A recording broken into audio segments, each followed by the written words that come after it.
Hello, everyone, and welcome back. Today we are going to be looking at the words right, right, and right. Let's go. At first, you may think this is one of those English word sounds that have three different meanings. And that's what homophones are usually about, right? But this one's a little different because our third word here, spelt right, R-I-G-H-T, in itself has so many meanings in English. And so for that reason, this homophone lesson is going to be a little bit different. You know, we usually look at 10 different groups of words in one homophone lesson, right? But today, there's so much to learn with just this one group of three words that we're just going to look at this one group. Also, because there are so many different meanings for this one English sound, I'm going to put this lesson into our word study playlist as well. And so you can look for it over there as well. Do you know about playlists? You know, we get so many students commenting, you know, I found your lesson on vocabulary, or I found your lesson on English idioms or homophones on YouTube. I really liked it. Could you please make some more? And of course, regular students will know that we have many more on all of these topics. You know, YouTube just is not very good at helping people find the rest of our lessons. The best thing to do is actually go directly to our YouTube channel rather than just wait for our lessons to pop up on your recommended lists each time you go to YouTube. The thing to do is go to our channel. You can Google us, Study English with Frank, or right below this lesson, you'll see a picture of me in a circle. If you tap on that or click on that, you'll go right to our channel. And then just look in the menu item there. One of them says playlists. And if you click on that, you'll find all of our playlists to watch. There's lots and lots of videos there for you to learn English with. There's another thing coming that I'm quite excited about that will help our student family more. We are working on developing our own website and a phone app that will make it so much easier for you to focus on your goals for learning English. No more struggling to find lessons on YouTube and no more distracting advertising, right? You just start to get in that learning mode and all of a sudden an advertisement pops up and you lose your focus. Well, at our website and on our phone app, there'll be no more advertising. So that's coming soon. I'll let you know when that is ready. And with that little preamble, let's dive into today's study on right, right, and right. I think what we'll do is start with right, R-I-G-H-T. This is the one that has so many different meanings in English. So let's take a look at that. Probably the most common is getting an answer right. You know, someone might say, on the exam I took at school today, I got 49 out of 50 answers right. Only one wrong. And so this is probably the most common use of right.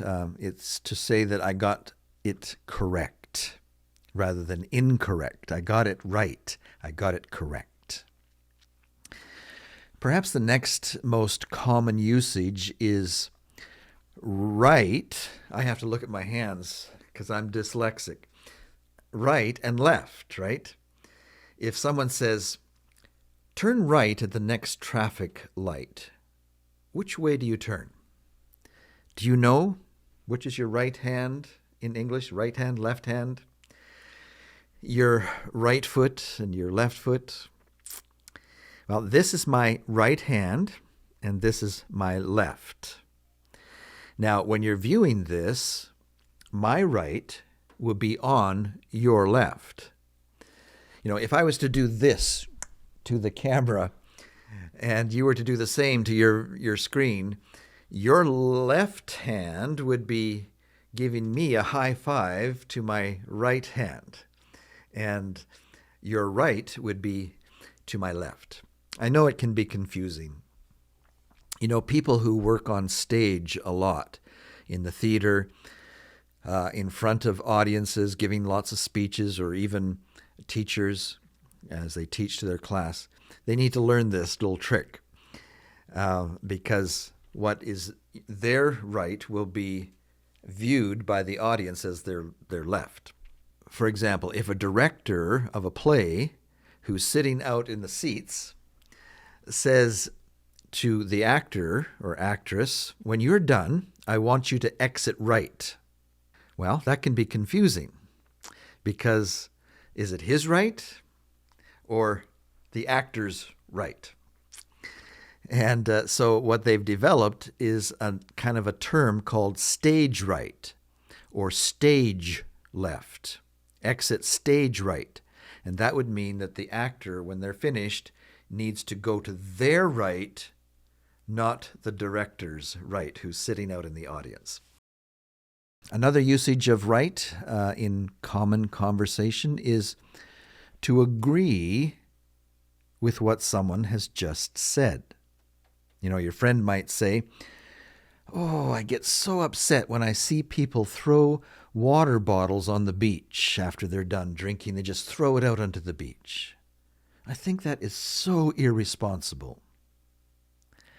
Well, if you agree with them, you might say, "Oh, you are so right."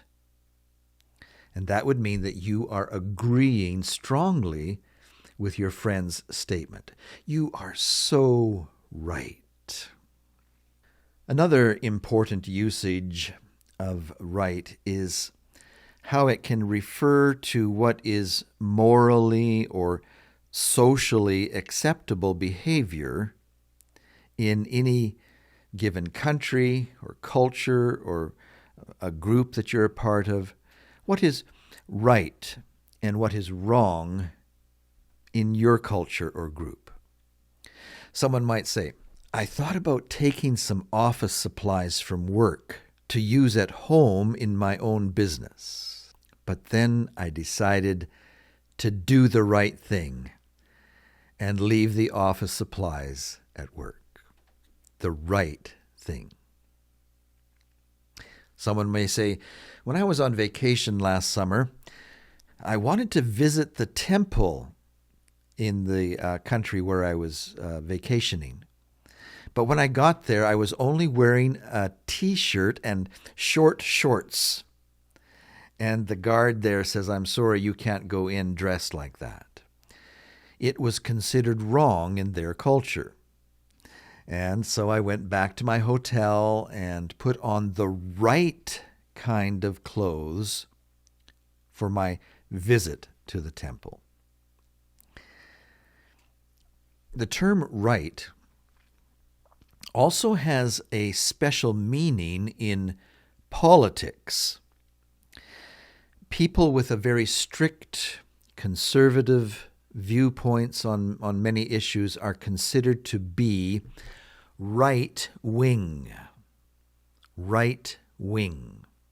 in their ideas and policies. People who are more liberal in their approach to life and what is best for the country would be considered left wing. People who try and have a kind of a balance between the two groups are considered to be very center. And so it can be said of a politician, "Oh, he used to be very central in his ideas, but recently he has really swung to the right." Swung to the right. Now, it's important to note that that doesn't necessarily mean that his ideas are right. They could actually be considered by many as being very bad or even reckless and wrong. But because they are considered to be very conservative, they are thought of as being very right-wing in the field of politics. Now, it doesn't have to be just politics. It can be also in someone's religion. In any religion in the world today, there will be people who are very conservative in the way that they observe their religious practices. And you could say about them that they're very right. And then there are other people in any given religion that are very liberal and maybe don't follow all of the traditions and rules and regulations of their particular religion. And they would be considered very left in their religious group. They're off on the left. The people who are very conservative, they're off on the right. So in politics and religion, you can be considered to be on the right or on the left. And again, remember that just because people are considered to be on the right doesn't mean that they are right. It could be that the best approach is to be in the center, be very balanced and accepting and open to other people's ideas. Now, another very important use of the word right is in what we call people's freedoms and people's rights. We might say that every child has a right to a good education. That is their given right. All children have the right to live without fear of being abused. That is a given right. They have the right to food. And every country will have worked out a system of people's rights. Maybe they've developed a constitution and they've stated all of the rights that people have. All of their citizens will have these rights, and it's based in the constitution of that country. Now, these human rights may vary and do vary from country to country, depending on their political viewpoints. Maybe their constitution will give some people in some countries more rights than people have in other countries. In many Western countries, for example, people have a lot of freedoms or rights. Here in Canada and the United States, people have the right and freedom to assemble as they please. They don't have to have a policeman there watching everything they do and listening to everything they say. They have the right to assemble, and they have the right to free speech. They can get up on the stage and say almost anything in Canada and the United States without fear of being taken off to jail or penalized in some other way, or tortured, like in some countries, or even killed for maybe saying something bad against the government. But in Canada, you can assemble. You have the right to assemble. You have the right to free speech. You have the right to follow the religious belief of your choice. That's your right. Doesn't matter what religion it is. You have the right to follow it. That's your given right. You may have heard this one. You have the right to an attorney. If you've watched TV, police shows, you've probably heard them say when they go to arrest somebody, they have to read the person their rights as they're arresting them. You have the right to remain silent. You have the right to an attorney. And so these are all rights. Other countries, like I say, do not have or give their citizens very many rights. That's kind of a shame from our perspective, at least. In some countries, for example, the freedom of press, the freedom of assembly, freedom of speech is not permitted, especially if you are saying something that might be critical of the government. How is it in your country? Do you have good rights and freedoms? Another use of the word right has to do with the ownership of what we call intellectual property? You might wonder, well, what is intellectual property? Well, for example, if you were to watch the end of this video, you will see a copyright symbol at the end of the video, followed by the words, "All rights reserved." And that means that this lesson that you're watching right now is owned by our company, Panorama Productions. And we hold all of the rights to the lesson. If another company tried to copy or download the lesson and sell it, or even just offer it for free under their name, well, they would be breaking copyright laws. They would be violating our rights, stealing, really, from us, just as if they came to our house and took money off our coffee table and left. It's the same thing. And that would be violating our rights, and they would be open to legal action. And it's the same for any content producer. Whether it's a song that they might compose, or a book that they might write, a movie that they might make, a poem, anything they create, they can decide to hold the rights to that product. They could license them to others for their use. I do that a lot with the video and still photography that I take. I will license another organization to use those photos or video, but it's still my property and I hold all of the rights.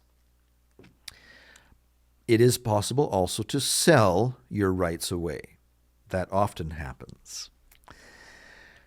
Well, is that enough? Have we covered enough ground for rights? Oh, there's so many more.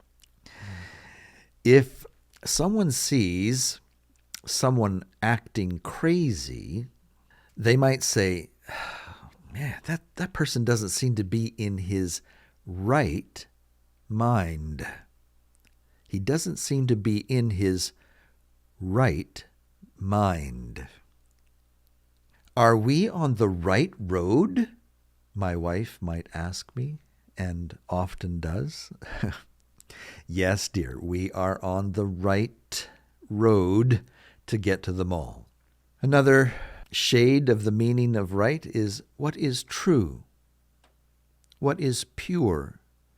What is the right way to live? What is fair to the people around you? How should we live? What is the right way that we should live that will give the people around us fairness and justice? What is the right way to live?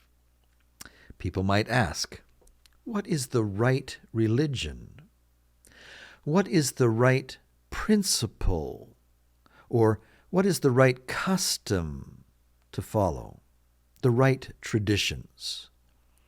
People might ask themselves, are the traditions that my parents followed and taught me, are they really right and pure? Should I continue to follow these traditions?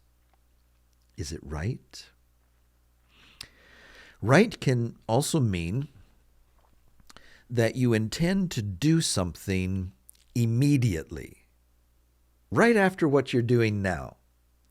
Right after the movie is over, I need to do my homework.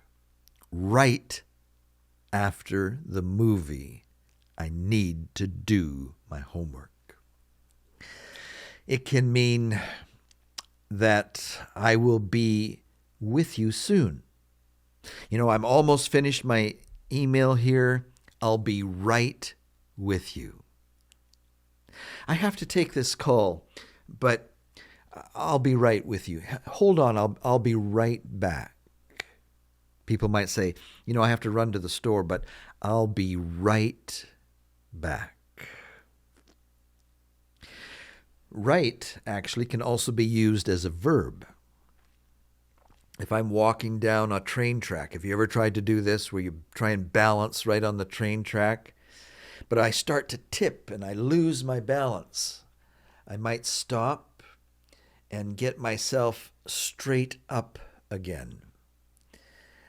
And I will say, I need to right myself, bring myself back to normal, bring myself back straight. I need to right myself.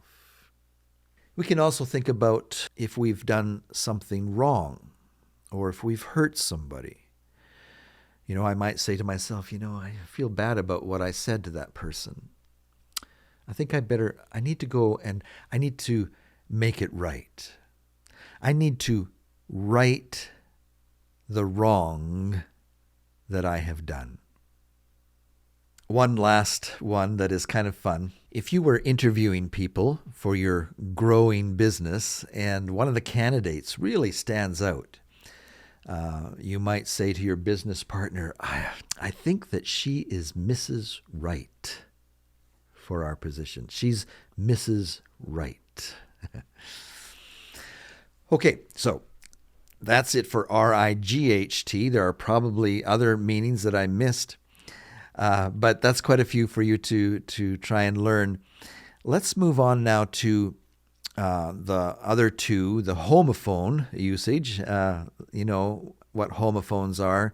They are words that have the same sound. They usually have different spellings, and we'll notice that, but they have the same sound when you say them.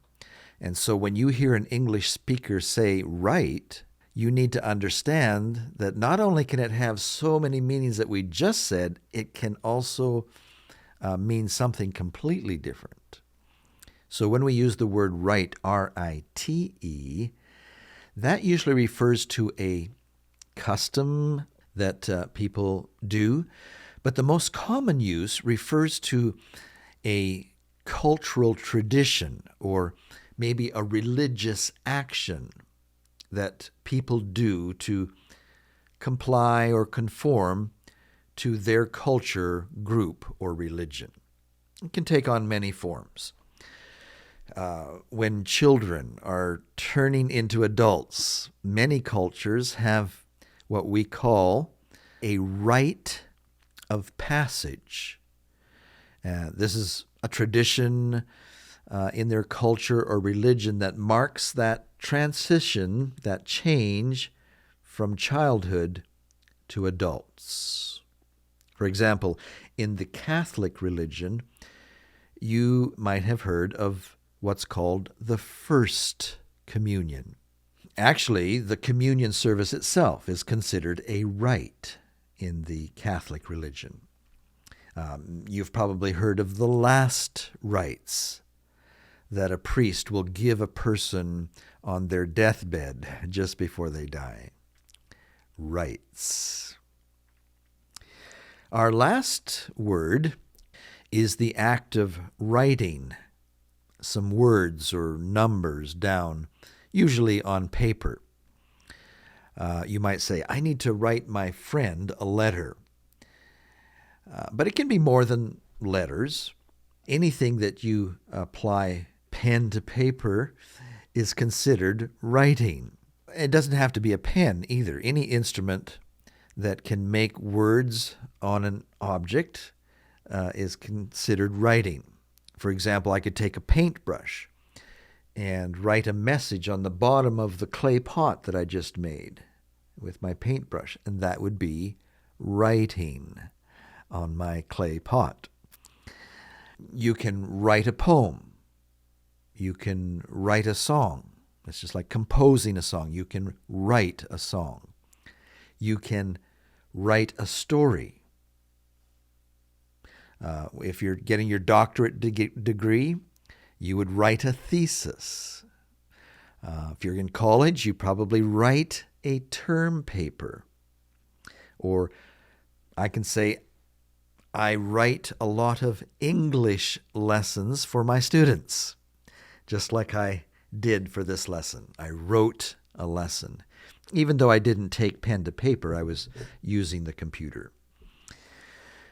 Of course, most of these days, our communication is done by emailing or texting on our phones, right? But even though we are using our phones and computers, this can also be considered writing. It is fine to say, I need to write some emails before I finish work today.